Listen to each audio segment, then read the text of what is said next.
नमस्कार, प्रादेशिक समाचार के साथ मैं पूनम केरकेट्टा। पहले मुख्य समाचार। प्रधानमंत्री नरेंद्र मोदी कल महाराष्ट्र के नासिक में 27वें राष्ट्रीय युवा महोत्सव का करेंगे उद्घाटन। करोड़ों रुपए से अधिक के विकास योजनाओं का होगा लोकार्पण और शिलान्यास। केंद्रीय मंत्री अर्जुन मुंडा आज सिमडेगा के सैमपुर में आयोजित विकसित भारत संकल्प यात्रा कार्यक्रम में हुए शामिल। कहा, गांव के सशक्त होने से विकसित होगा राष्ट्र। झारखंड उच्च न्यायालय ने राज्य में सेल डीड मामले पर सुनाया फैसला। कहा, उपायुक्त रद्द नहीं कर सकते सेल डीड। अवैध खनन घोटाला मामले में साहिबगंज उपायुक्त पूछताछ के लिए आज नहीं पहुंचे ईडी कार्यालय। कैबिनेट सचिव ने पत्र लिखकर ईडी से मांगी जानकारी। और पथ एवं भवन निर्माण विभाग ने उपलब्धियों को लेकर की प्रेस वार्ता। प्रधान सचिव ने कहा, धनबाद में 8 लेन की सड़क, मेडिकल कॉलेज और राज्य में रोड नेटवर्क का निर्माण प्रगति पर। और अब समाचार विस्तार से। प्रधानमंत्री नरेंद्र मोदी कल महाराष्ट्र के नासिक में 27वें राष्ट्रीय युवा महोत्सव का उद्घाटन कर युवाओं को संबोधित करेंगे। देश के प्रमुख शहरों और 750 जिला मुख्यालयों में सड़क सुरक्षा जागरूकता कार्यक्रम आयोजित किए जाएंगे। इसके साथ ही प्रधानमंत्री कल महाराष्ट्र में 30,500 करोड़ रुपए से अधिक की विकास परियोजनाओं का लोकार्पण और शिलान्यास करेंगे। श्री मोदी अटल बिहारी वाजपेयी अटल सेतु का भी उद्घाटन करेंगे। राष्ट्रपति द्रौपदी मुर्मू ने आज नई दिल्ली स्थित भारत मंडपम में आयोजित समारोह में स्वच्छता सर्वेक्षण 2023 की रैंकिंग में उत्कृष्ट प्रदर्शन करने वाले शहरों को सम्मानित किया। इनमें जमशेदपुर, मानगो और बुंडू भी शामिल हैं। इस मौके पर राष्ट्रपति ने वेस्ट टू वेल्थ को अहम बताया। संसद का बजट सत्र 31 जनवरी से शुरू होगा। केंद्रीय वित्त मंत्री निर्मला सीतारमण 1 फरवरी को अंतरिम बजट पेश करेंगी। संसद के दोनों सदनों में राष्ट्रपति द्रौपदी मुर्मू के अभिभाषण के साथ सत्र शुरू होगा। बजट सत्र 9 फरवरी तक चलेगा। केंद्रीय कृषि मंत्री अर्जुन मुंडा आज सिमडेगा के सैमपुर में आयोजित विकसित भारत संकल्प यात्रा कार्यक्रम में शामिल हुए। उन्होंने जनप्रतिनिधियों, पदाधिकारियों और आम लोगों को वर्ष 2047 तक भारत को विकसित और आत्मनिर्भर राष्ट्र बनाने का संकल्प दिलाया। उन्होंने कहा कि प्रधानमंत्री नरेंद्र मोदी के कुशल नेतृत्व में अनेक जनकल्याणकारी योजनाएं लागू की गयी, जिनका लाभ उठाकर हम आत्मनिर्भर और विकसित हो सकते हैं।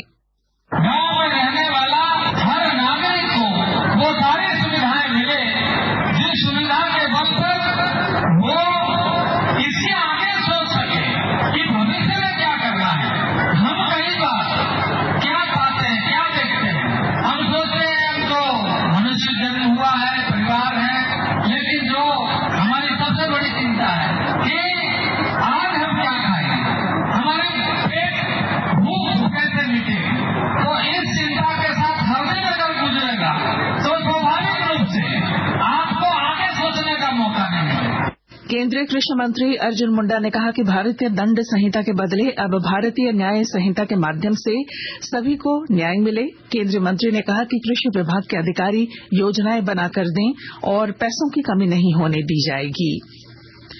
झारखंड उच्च न्यायालय ने आज सेल डीड मामले पर फैसला सुनाते हुए सेल डीड रद्द करने से संबंधित राज्य के उपायुक्तों को मिले अधिकार को निरस्त किया है।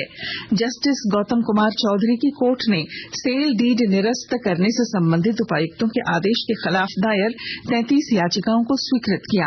उच्च न्यायालय ने कहा कि उपायुक्तों द्वारा सेल डीड निरस्त करने से संबंधित एफआईआर भी निरस्त हो जाएंगे।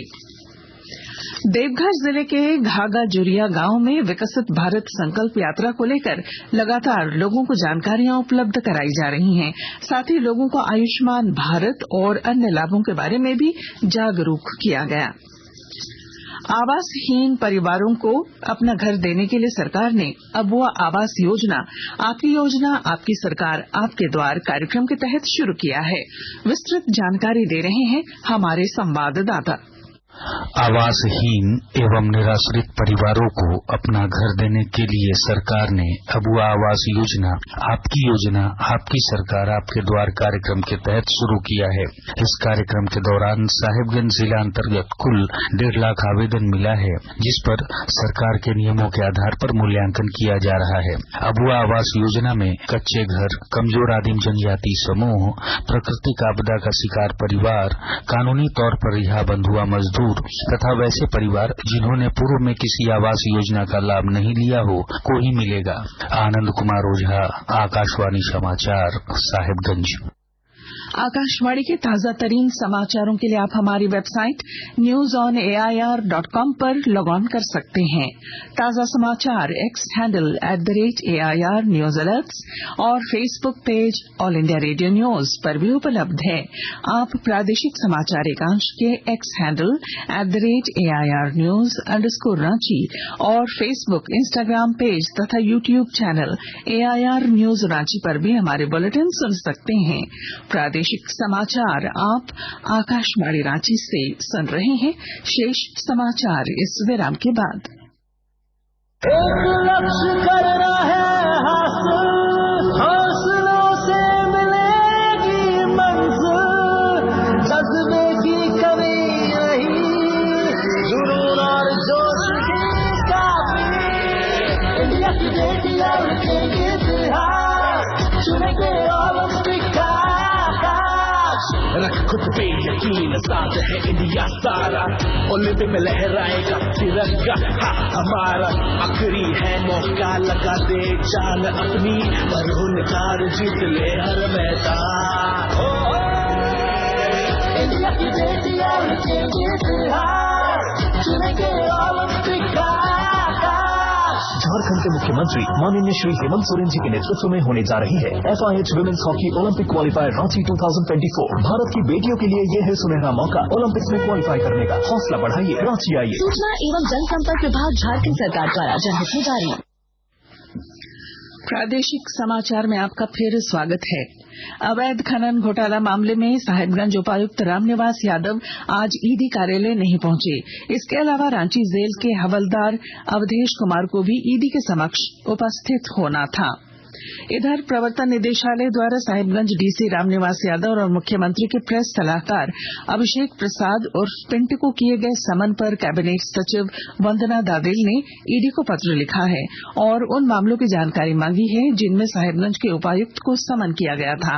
सूत्रों के अनुसार ईडी को लिखे पत्र में उन्होंने कहा है कि उस FIR के बारे में अस्पष्टता है। चुनाव आयोग ने नई दिल्ली में सभी राज्यों और केंद्र शासित प्रदेशों के मुख्य निर्वाचन अधिकारियों के साथ आज से 2 दिवसीय सम्मेलन का आयोजन किया। इस अवसर पर ECI वेबसाइट का नया संस्करण भी लॉन्च किया गया। सम्मेलन में चुनाव योजना, व्यय निगरानी, मतदाता सूची, IT अनुप्रयोग, डेटा प्रबंधन, EVM, VVPAT, स्वीप रणनीति, मीडिया और संचार पर विषयगत चर्चा की जाएगी।